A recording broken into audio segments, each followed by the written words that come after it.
Colman.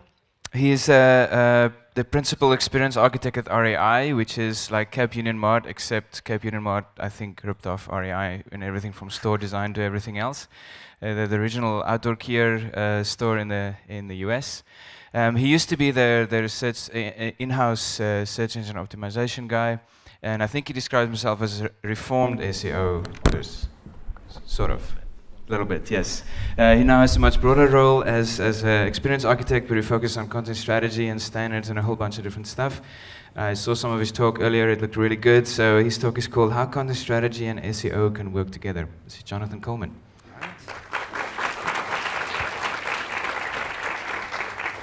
Hey guys, how's it going? Yeah, feeling good? Post-lunch, not asleep? All right, let's bring it. We're talking about how to build SEO into your content strategy. Now, historically, SEO, content strategy, these have been communities with some fundamental disagreements.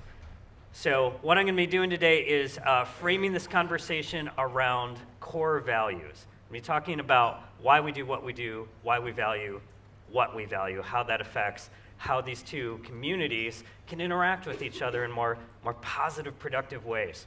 So, like Rian said, I'm the principal experience architect at REI. That's our website, rei.com. And you can follow me on Twitter at jcolman. And I should mention that I've already posted these slides on SlideShare. They're at this address, bit.ly CS4um SEO, all one word, all lowercase. And what you'll find when you download these slides is that the version I'm showing you now is sort of the cut down version. What you'll find on SlideShare is the 115 or so slide version, because I'm one of these guys who makes 200 slides and then starts cutting things down. So that's where you can get the slides. REI, it's the company I work for. We're a retailer in the United States, mid-size, about 130 stores, about 30 states. Let's talk about core values. That's how we're going to kick things off. So this is REI's mission statement, right? We inspire, educate, and outfit for a lifetime of outdoor adventure and stewardship. Fantastic. Now what you notice is that these are content strategy words. This is a very directive mission statement as it comes to our brand. And educate, inspire, words like that are part of our mission statement. And that directly has a gigantic impact on the kinds of content we produce and the ways we interact with our customers across the channels, online, offline, mobile. We're going to be looking at some examples of that. Now at REI, we also value authenticity, transparency, friendly expertise. These are words we use to describe the kinds of relationships, not just that we want to have with customers, but also with ourselves. So in the spirit of authenticity and transparency, I've got a little confession to make. You ready? I don't know anything about content strategy. Oh my God, what am I doing here? Oh, this is terrible. I'm a brand new content strategist. I've been doing this for about 3 months. Have not run an inventory, have not run an audit. Yeah, I should be listening to you guys.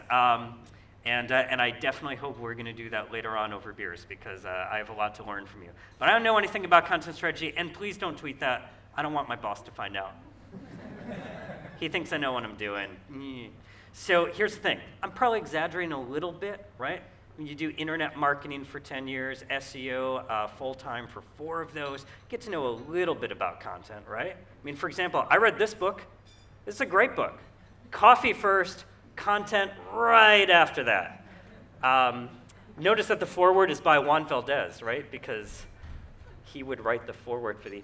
Melissa, Christina, don't sue me, please.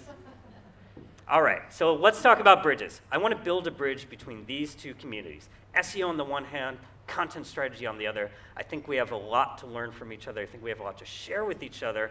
And right now, I don't think there's a huge amount of overlap with our experiences, but I expect that to change. I was talking with Cleve earlier. I think what you're going to see is some heightened interest in the SEO community for the kinds of things you're doing in the content strategy community. Megan was talking about this earlier.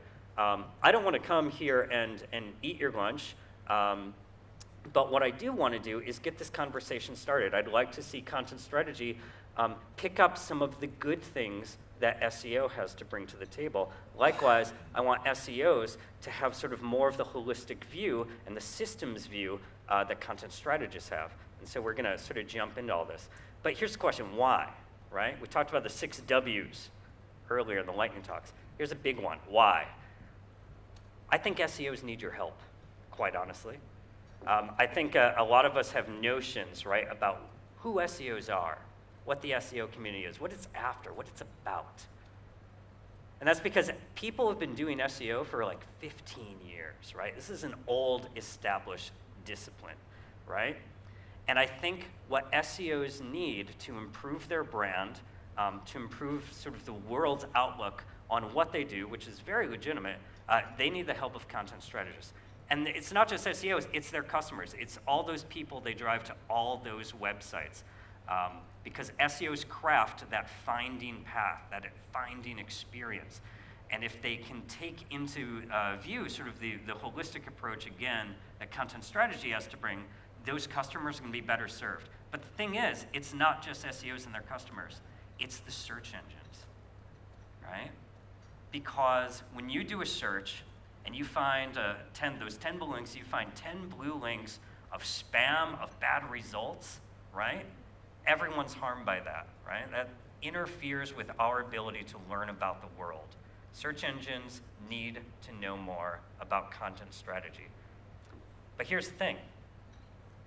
I think you need help from SEOs as well. I've heard a lot of chatter today about fear of metrics, right?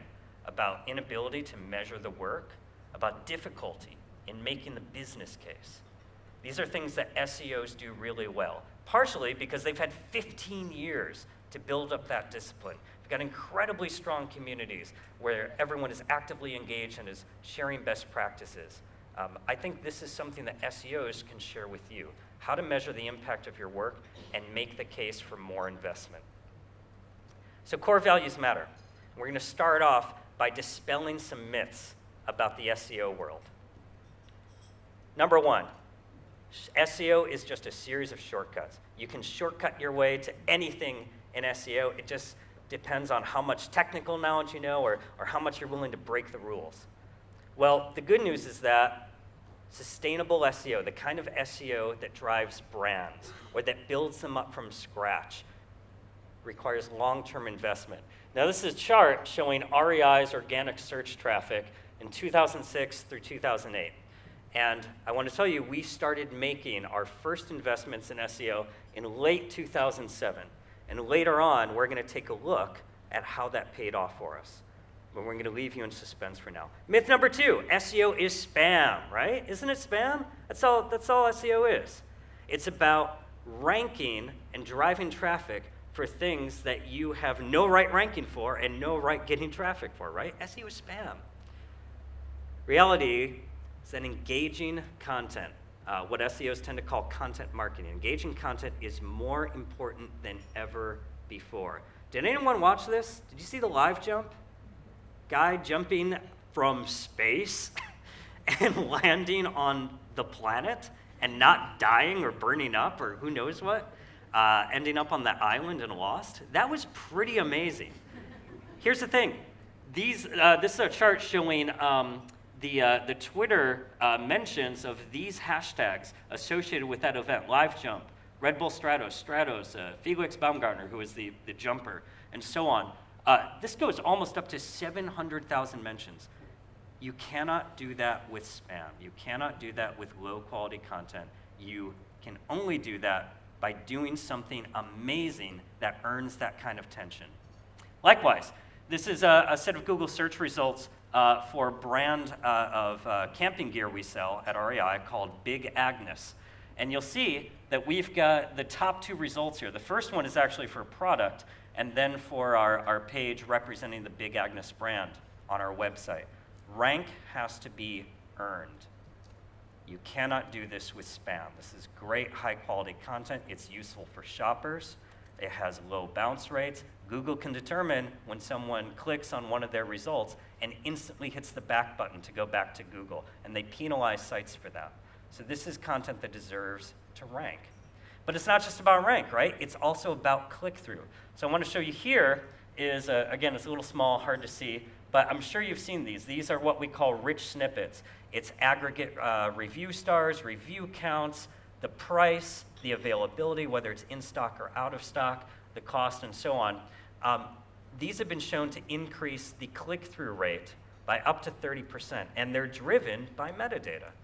Rachel was talking to us earlier about RDF. Bruce talked to us about schema.org. You can use both of those metadata formats to drive these kinds of results and get increased traffic. So myth number 3, SEO takes away from other things that are important to the organization.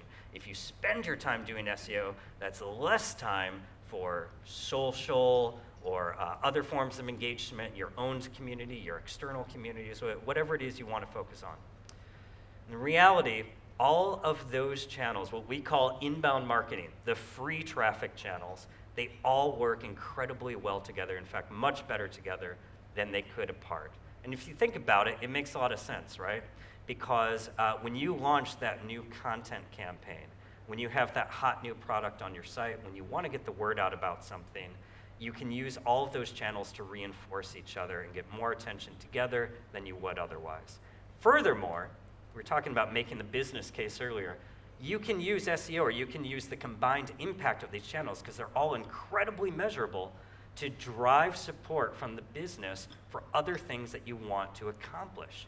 So at REI, we used SEO metrics. We used metrics around traffic, conversion, page views, impressions, things like that, to drive website performance enhancements work, which is really hardcore, heavy technical web development work.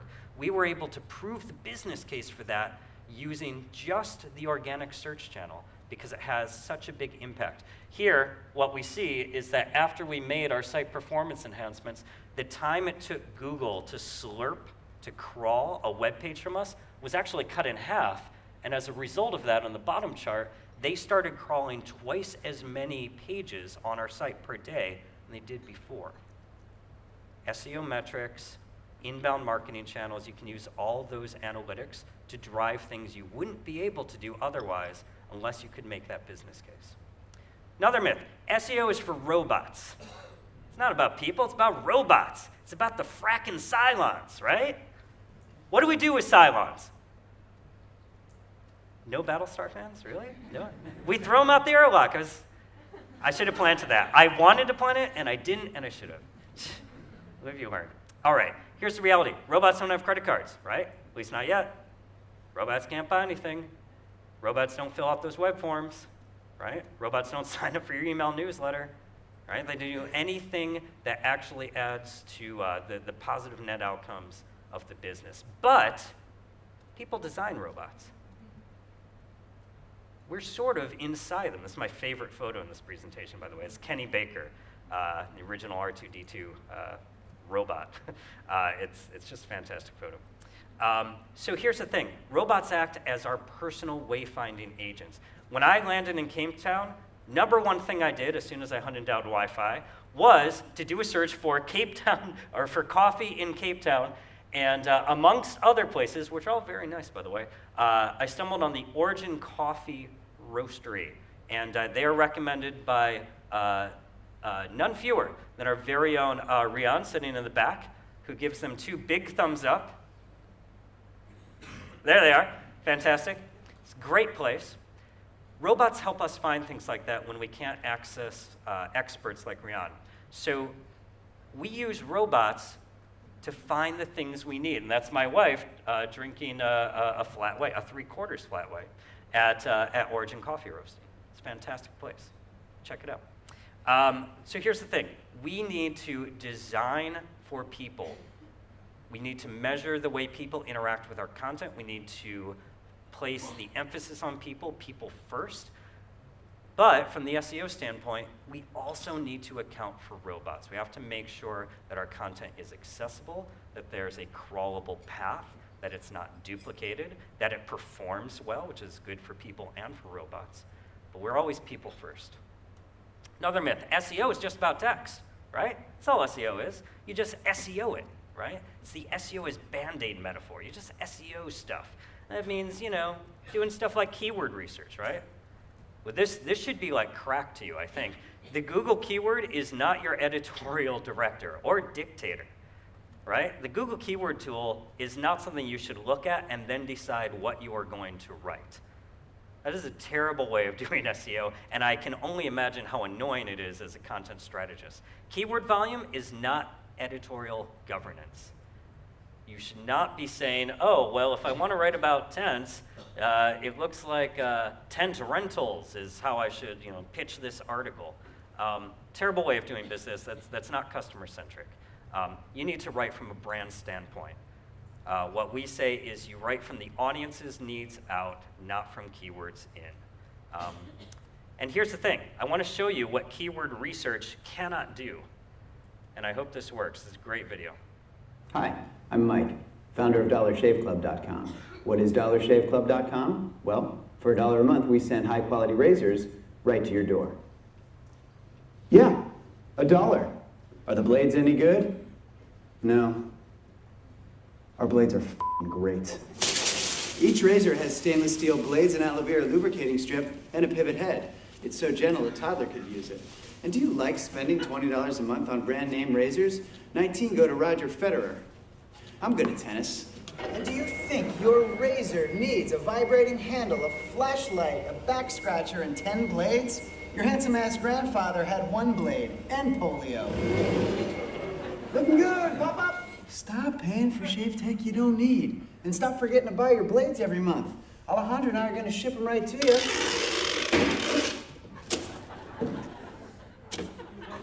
We're not just selling razors, we're also making new jobs. Alejandro, what were you doing last month? Not working. What are you doing now? Working. I'm no Vanderbilt, but this train makes hay. So stop forgetting to buy your blades every month and start deciding where you're going to stack all those dollar bills I'm saving you.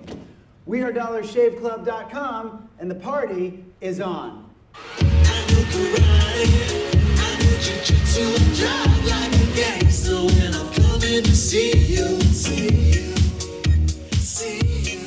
Right?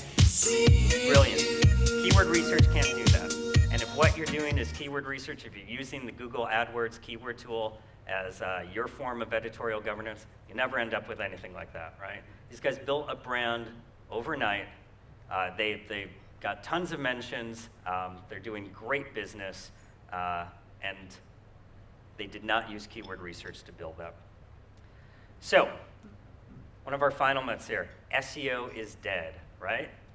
Social has taken over. SEO, that's 1990s talk right there. You don't need to do SEO. It's all on the Facebooks, it's all on the Twitters, right? I'm gonna spend my afternoon YouTubing some bag checks right before I Skype me some, I've run out of things I know. So, SEO is dead. Let's go back to this chart. 2006 to 2008, that's our organic search traffic. I think you have a sense of where this is going to go. Honestly, you can believe what you like. There's a new SEO is dead article that comes out, I think, once a month, like clockwork. But tell you what, this is where the business case stuff comes in. I'm going to believe the data, and I'm going to use the data to sell this to my superiors, to my leaders, to my boss. I'm going to say, hey, SEO is a long-term investment. If we invest way down there in 2007, we're going to see these kinds of results in 2011, right? We doubled our traffic over 3 years, quadrupled it over 4. Fantastic results. SEO is sustainable. SEO has best practices. SEO has a formal, built-out discipline. There's SEO conferences, there's SEO books, and they don't suck. So, stop believing the myths. If you have a bad attitude about SEOs, it's going to make it really hard to learn from them and pick up the things that are going to be really, really useful in content strategy. Likewise, if SEOs have a bad attitude about content strategists, it's going to hurt that community in their quest to expand what they do and to bring more value to those customers, to the traffic that they drive. So, let's talk about actual ways you can build SEO into your content strategy. Like I said, I'm new to this, right? I don't know anything about content strategy, but I do know what the basic tools are, and I know a little bit about SEO. So what I'm going to do is try to walk through the things I'm going to be doing as a content strategist at REI. Let's talk about stakeholder interviews, right? We all like these. This is actually, I think, my particular favorite piece of the work. One thing we tend to ignore is how people find stuff, and whether or not it involves SEO, people need to have a way of getting to this new content experience that you're developing. So when you're talking to your stakeholders, ask them about how they find stuff. How do they search the website? You know, do they stumble onto it? Is it their homepage right when they open their browser? Let's find out. You can also ask people to keep a daily search diary so you get a sense of the kinds of language, the kinds of keywords they use, the way they think about what your company does and how they describe it. So when you are able to do that, then when they ask you, hey, how come we don't rank #1 for whatever this term is, you can go back and show them what the competition is doing to earn that rank. And that helps you start a discussion that can lead to actual work outcomes. Content auditing, yeah? If you include rank in your content auditing, you're wasting your time. Likewise, if you include meta keywords, you're wasting even more time. Do not include meta keywords. What I found, at least in my experience, is that when you get people excited about the meta keywords, they spend all their time on that because it seems really simple. Oh, I'll just plug in a bunch of keywords, right? Dollar razors, buy razors on, right? So don't do that because it wastes everyone's time. It has absolutely no impact on rank. It's long been disregarded for ranking, for driving traffic, because it's been such a huge source of spam. So don't include rank, don't include meta keywords. Instead, look at traffic and look at conversion. Those are the two things that really are going to drive your business from an internet marketing or SEO standpoint. And what you can do if you want to supplement that even further is add in data from the link and social graphs. This shows you what sites are linked to you, how many individual or unique domains are linking to you, what kinds of sharing activity you're seeing on Facebook, Twitter, Google+, and so on. That's all available through APIs. You can buy external tools that will help you do this.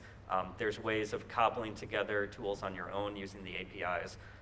I say don't build unless you absolutely have to. But this gives you a better sense of what the experience is, what the performance of your content is vis-a-vis SEO and internet marketing. Page tables, Stable Mountain. See what I did there? Page table? Again, include your finding method. We talk a lot about what the page outcome is in page tables. We talk a lot about what its purpose is, who it's supposed to attract, the governance structure, how it's going to be maintained or expires over time, and so on. One thing to include is the finding method. How do people actually get to this wonderful content that you're planning out, that you're curating? How are people going to reach that experience, whether or not it involves SEO? But then, especially if it does not involve SEO, it probably involves some other content on your site. So you want to go around to those pages and make sure they're findable. Search for them. Can you find them in a search engine? Is the access path crawlable? Are all the pages in that access path to whatever the content endpoint is that you're planning in your page table, are they crawlable as well? Furthermore, what is your competition doing? So when you search for these keywords and you see these competitors' website, get a sense, like fill out the page table for their content. Get a sense of what they're doing and come up with ways to differentiate your content, your experience. Templates. This is a great place to include all the metadata that Rachel was talking to us about. And it's hard to go into detail here. Your CMS is definitely going to differ from mine. But even if you have to go in, even if you don't have a CMS, as REI didn't until somewhat recently, you can go in and code variables for whatever metadata schemes you want to include. So the really big ones are things like Facebook Open Graph. We heard about RDF earlier. We heard about schema.org earlier. These are ways of adding the simplest layer of structure to your content that will make it look better when it's shared, that will make it look better when it's in Google, that will make it perform better from an internet marketing standpoint. And if you do that work as the content strategist, you're going to be actually driving the business. You will have something that you can measure to prove out the value of your role, your position, your team, your work, driving more investment. Again, please don't use meta keywords. And for any new content that you do publish, there's a tool called an XML sitemap. It's not the same thing as an HTML sitemap. It's a special protocol. It's basically just a feed of content on your site that search engines can consume, and it makes sure that their index is as up-to-date as possible. Let's talk a little bit more about metadata. I really loved what Luke had to say about information seen out of context, because that's what metadata does for us, right? When someone shares your page on Facebook and it has that photo, it's got that headline, maybe a brief description, when you see those rich snippets in Google with the price and whatnot, when you see the, get the Twitter data for your site into Twitter and people see that really headline image or whatever it is, that all takes place outside of your site. In a way, it's kind of an existential sort of conversation you could have about, do you even own this information anymore? Metadata makes content interoperable, means it can be used in other systems. So what you want to do is craft that metadata, craft those messages in ways that still make sense and drive attention outside of your site. So be forward-looking, be progressive. Search engines are still figuring this out. Bruce told us about how they put together the schema.org standard recently. I think they're going to continue going down that road. I think metadata is going to be something that's going to be, you'll see a lot more of from search engines.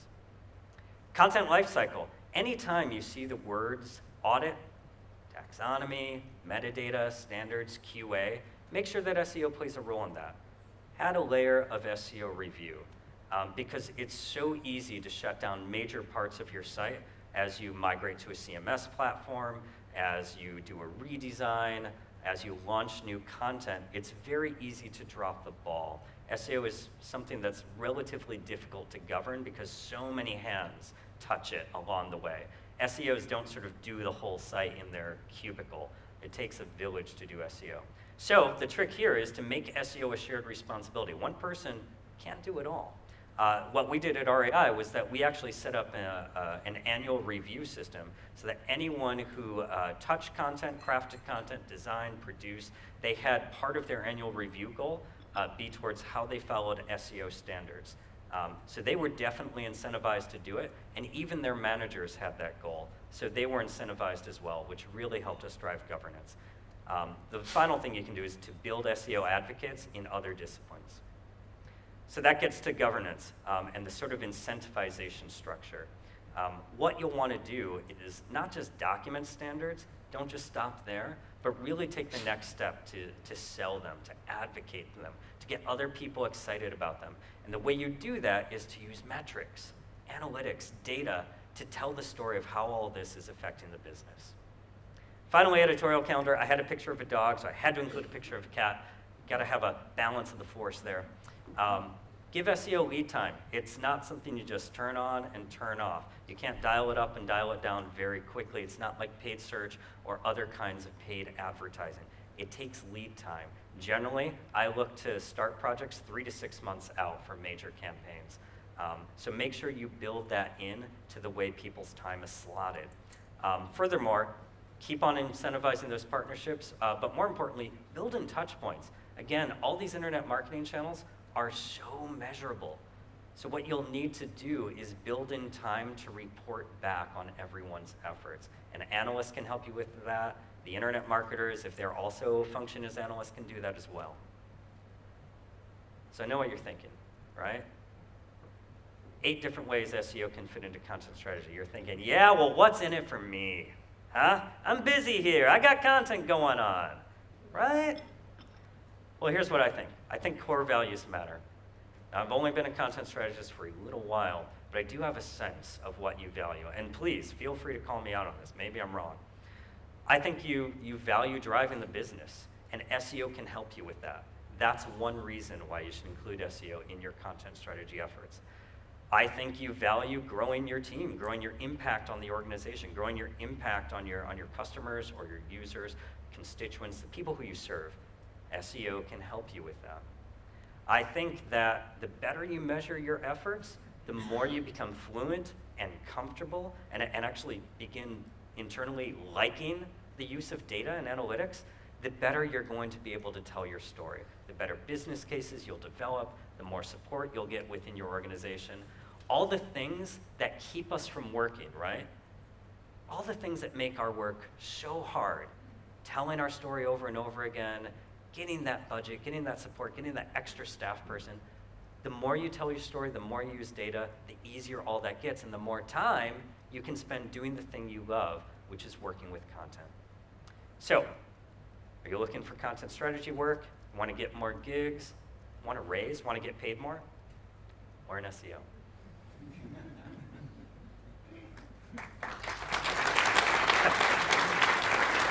I'm actually not done.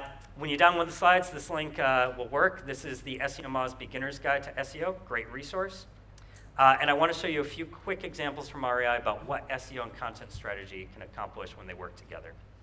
So we have this section of our site called Expert Advice, where we help you use the products that we sell. So if you're looking into starting a running regimen, or you want to start skiing or snowboarding, we help you do that. We take the implicit expertise that our staff have, and we publish them so they become tacit and explicit and findable, which drives a lot of traffic.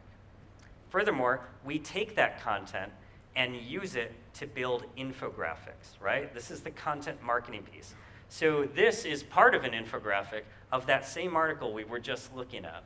And what we've done here is take some of the data and make it graphical. We've visualized it. We've taken that expertise and making it a little bit more engaging, a little bit more shareable, and this also helps drive a lot of new brand impressions, brings a lot of new people to our website, and helps people get excited about the things they love. Furthermore, with infographics, with content marketing, you get that initial wave of traffic, right, as something becomes viral.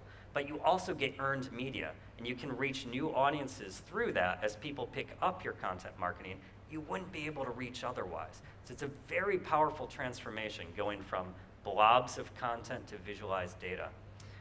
So content marketing, I know in the content strategy we say we're not marketers. I loved what Megan had to say earlier about saying, hey, maybe this is something we can start picking up. We've just got to learn to deal with metrics, analytics, data. I think content marketing should be part of content strategy. I think you guys should be eating this up. Partially because it's a lot of fun, partially because it engages your staff, helps them think differently about content, and not to mention interoperability, but also because it expands the scope of your work. If you want resources, if you want to have a bigger impact on the organization, if you want to be able to simply tell the story of what you do, content marketing can be one part of that. We use metadata formats. I already talked about rich snippets. We have this across our entire product catalog now. It drives that 30% increase in click-through.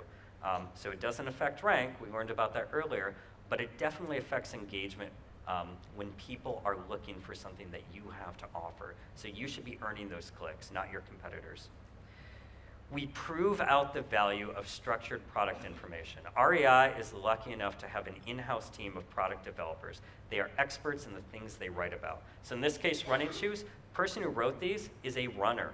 They use these shoes. And if they don't use these shoes, they can pick them from our distribution centers and actually feel them, look at them, take them out of the product, or out of the package, sorry, try them on, whatever it is. So that instead of having the same specs, the same manufacturer's description as everyone else, we have something that's differentiated. It is content written from a brand perspective in ways that work for our customers and that are authentic and true to the outdoors, to who we are. Fantastic product information. We also run an outdoor school program. So this takes all those skills that we've been keeping online and actually helps people learn them offline. This is cross-channel content strategy. We build skills which helps build communities. And REI is the largest outdoor educator in the United States based on the number of students educated. We also take data from other sources and link it with content to aid in that wayfinding process. So this is a product we have online called Guidepost, which helps you find places in the outdoors to use all that gear, all those cool new clothes that you just bought from REI. So we have gained a huge amount of hyper-local awareness. And in fact, although we take this data from another source, we take it from trails.com, in terms of organic search, we actually outrank them for a lot of these places, for a lot of the content that we're taking from them because we provide an extra layer of branded value. So what does REI do with content strategy and SEO? We amaze and delight our customers. We work across channels. We engage them in the communities they're at. And it's not just traffic. It's everything. It's everything from traffic, awareness, brand building, conversion, sales. You can do this. I know you can do this. Content strategy does so many great things already, and I think if you're able to pick up the elements of SEO beyond just SEOing something, I think you have a lot to gain. I'm really excited to see this transformation happen. So, final thoughts. Core values matter. I hope that today I've shown you a different kind of SEO, not the kind of SEO you may be used to working with or that you have seen online or found in your community. I'm an SEO who cares about content strategy. That's what I value. That's why I switched into this job. But I'm not the only one. Folks like Michael King, folks like John Doherty, you like the Lenin reference? Yeah? There's a lot of folks working throughout the world who are beginning to see how SEO can interact with information architecture, with user experience, with content strategy. And they want to talk to you. They want to learn from all the experiences you've had because they want to do a better job of serving their customers. So we want to build this bridge. We want to build this bridge from SEO to content strategy. And bridges do amazing things for us. They bring people together, right? Just like we can bring these two communities together. They help us share and learn.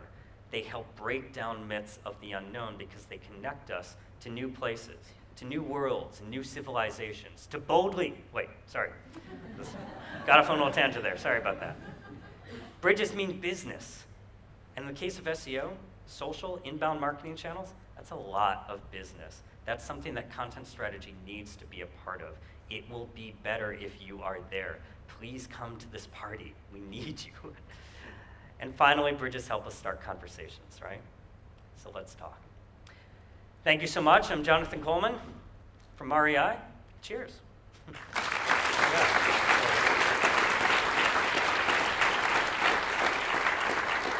If we have any time, I can take a few questions.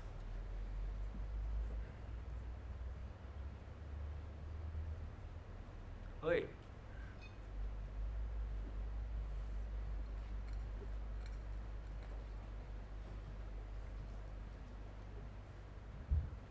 Thanks a lot, John. You didn't mention much today about links or the value of inbound links. I come from a fairly strong technical SEO background, and I found it a challenge that if you give your content team links to be the end goal, they kind of lose their way in creating good content. Have you had any challenges like that in your work environments, and how do you overcome that? Yes, so a couple things. When you download the slides or view the slides on SlideShare, there is actually quite a bit of links in there. Had to cut down to make my time limit. Yeah, links make a big difference, right? And in the SlideShare version, you'll see a whole bunch of content about buying links, about measuring links, and what links do for us. But chasing after links is not the way to create great content. It's not the way to create great customer experiences or sustainable long-term SEO. So that's actually what we focus on. With our infographics, with the content marketing we do, yeah, sure, we definitely measure that wave of social activity. We measure the wave of inbound links. But what we really measure from a sustainable SEO standpoint is what happens to traffic a few months later. And that's actually the story we tell and how we try to incentivize people. So where you can find metrics that you're able to show change in over the long term, that's what I would do to sort of keep your content teams or your engagement teams sort of on track as to what really drives the business. Hi, Jonathan. That was terrific. Can you talk a little bit, like you spoke a bit about the culture that supports content creation and obviously some of the workflow and processes that are in place to support content creation, like what you're saying about having somebody able to go and pick up the product, to write about it and share education about that particular running shoe and whatnot. Can you talk about then the budget that supports content creation, maybe what sort of verticals it fits into? I'm curious how high up in the organization people are willing to fund content strategy. Yeah, so that's actually a great question. What you would find at REI, I think, and this is the reason why I showed that mission statement right at the beginning, is that we're a retailer, right? We need to sell stuff. That is definitely a big part of why we're here. But we also educate and we also inspire, and it's a big deal. It's right there in our mission statement, and our brand was born that way back in 1938. So we do have this internal culture around content, around learning, around inspiring and educating. So what you'll see is, I think, at least as compared to other organizations I've been in, is outsized investment in content teams, and an outsized amount of interest from the leadership on down in what content can do for the organization. So in a way, I think REI was really right for something like a content strategy function, but definitely for an SEO or an internet marketing sort of foundation, because we're also a very data-driven organization. So we like to measure our work, and we use those measurements to provide sort of a sense, to provide learning on where we've been and where we're going. Are we actually gaining market share? Are we gaining any ground? So that's what we use, and you saw it in that site speed example. So we use to fund the really fun or the really hard or the really deep things we want to do.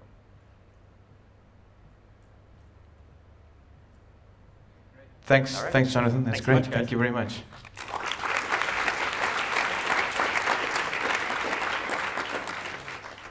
Don't go anywhere. Quick switch over.